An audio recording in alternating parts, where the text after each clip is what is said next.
The Cold Beneath by Tonia Brown.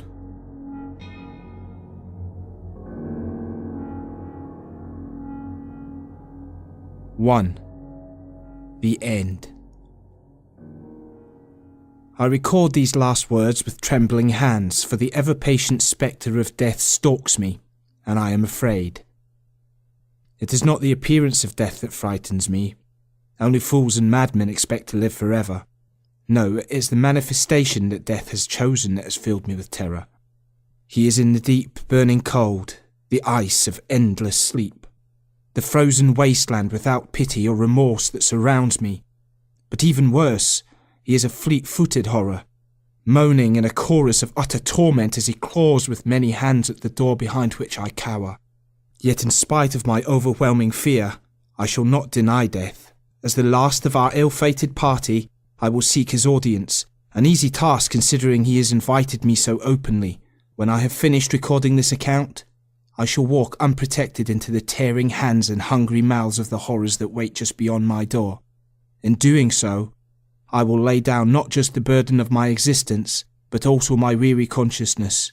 My health is failing, as is my mind. Even were I hale and hearty, I could not bring myself to face another morning knowing what I know, having seen what I have seen, having done what I have done.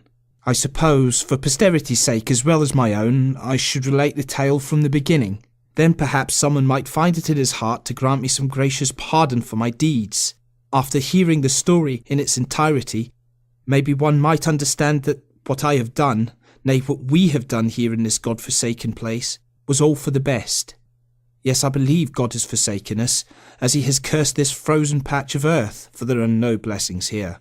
There is no love of the Father for his suffering children, and rest assured, there was much suffering. I wondered from the beginning if perhaps the journey wasn't designed by the devil himself.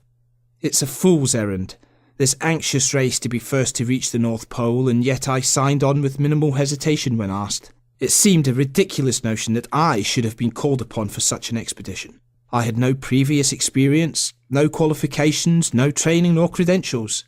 I was barely in the physical shape required, let alone enough in possession of my senses to understand the treacherous path before us.